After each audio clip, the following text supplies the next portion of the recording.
Hey, bonjour à toutes et à tous, ici le maître Corentin, et bienvenue pour cette nouvelle présentation qui parlera aujourd'hui des quadrilatères que l'on aborde en CE2, CM1 et CM2. Mais qu'est-ce qu'un quadrilatère, me direz-vous? Eh bien, c'est tout d'abord un polygone qui a 4 côtés, 4 sommets et 4 angles, et parmi les quadrilatères, on retrouve les parallélogrammes, les carrés, les rectangles, les losanges, les trapèzes, entre autres.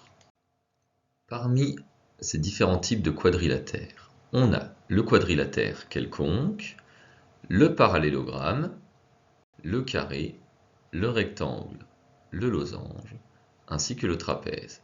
Et tous ces quadrilatères particuliers, je vais les aborder dans les diapositives suivantes.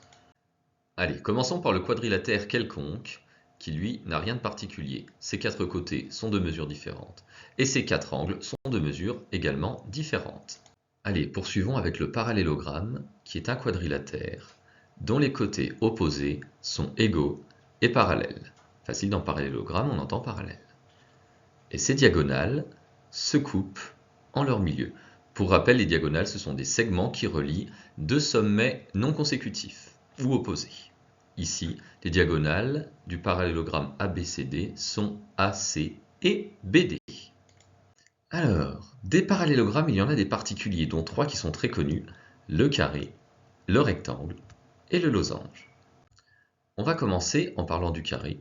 Le carré, c'est un quadrilatère dont les côtés sont perpendiculaires et forment des angles droits, et les côtés opposés sont parallèles et de même mesure.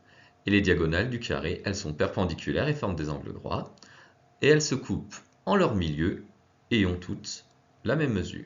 Alors, des exemples de carrés dans la vie courante, ça peut être des carrelages, avec des beaux motifs pour décorer le sol, et qui auraient la forme de carré. Et dans Super Mario 64, on a le bloc point d'interrogation, qui est un cube, et je vous rappelle que les faces d'un cube, ce sont des carrés. Alors, le rectangle maintenant, donc c'est un quadrilatère dont les côtés sont perpendiculaires et forment des angles droits, et ses côtés opposés sont égaux et parallèles 2 à 2. On parle de longueur et de largeur. Quant aux diagonales, elles se coupent en leur milieu et sont de même mesure. Des exemples de rectangles, on a des peintures ou des toiles qui peuvent avoir une forme rectangulaire, et le drapeau de la France qui a la forme d'un rectangle. Le losange maintenant, c'est un quadrilatère dont les côtés opposés sont parallèles et de même mesure, et les diagonales sont perpendiculaires à angle droit, et elles se coupent en leur milieu. Des exemples de losanges, l'ancien logo du constructeur automobile Renault, et des panneaux de signalisation comme celui-ci, qui est un panneau de priorité sur la route. Alors, enchaînons par le trapèze. Des trapèzes, il en existe de 2 types. Les trapèzes rectangles, qui ont uniquement 2 côtés parallèles et ont 2 angles droits. Et on a également le trapèze isocèle, qui a uniquement 2 côtés parallèles, comme le triangle rectangle, mais contrairement au triangle rectangle, il n'y a pas 2 angles droits. Mais les 2 autres côtés opposés qui ne sont pas parallèles ont la même mesure de longueur. Alors, avant de faire un petit bilan de cette présentation, des exercices où je vous demande d'entourer la bonne réponse à chacune des questions. Alors, la première question. ABCD est un carré et le côté AB mesure 5 cm. Quelle est la mesure du côté CD? Voici un petit schéma. Est-ce que c'est 2,5 cm? Est-ce que c'est 5 cm? Ou est-ce que c'est 10 cm? Question 2. Comment sont les diagonales du carré? Est-ce qu'elles sont perpendiculaires ou parallèles? Question 3. Comment sont les côtés opposés d'un parallélogramme? Est-ce qu'ils sont parallèles ou perpendiculaires? Et enfin, dernière question. EFGH est un rectangle. EF égale à 7 cm et FG égale à 3 cm. Combien mesure le côté HE? Un petit schéma ici. 3 cm, 7 cm ou 10 cm. Prenez le temps de mettre la vidéo sur pause pour relever les réponses et vous les comparerez avec la correction qui vient juste après. Donc, la première question, ABCD est un carré, le côté AB mesure 5 cm. CD va donc mesurer 5 cm, ce que je vous rappelle, tous les côtés d'un carré ont la même mesure. les diagonales du carré, elles sont perpendiculaires. Comment sont les côtés opposés d'un parallélogramme? Dans parallélogramme, il y a le mot parallèle, c'est la bonne réponse. Et le côté HE, on voit sur le schéma, c'est pour ça que je vous l'ai mis, il est en face de FG. On sait que FG mesure 3 cm, donc HE mesurera aussi 3 cm. Et voilà.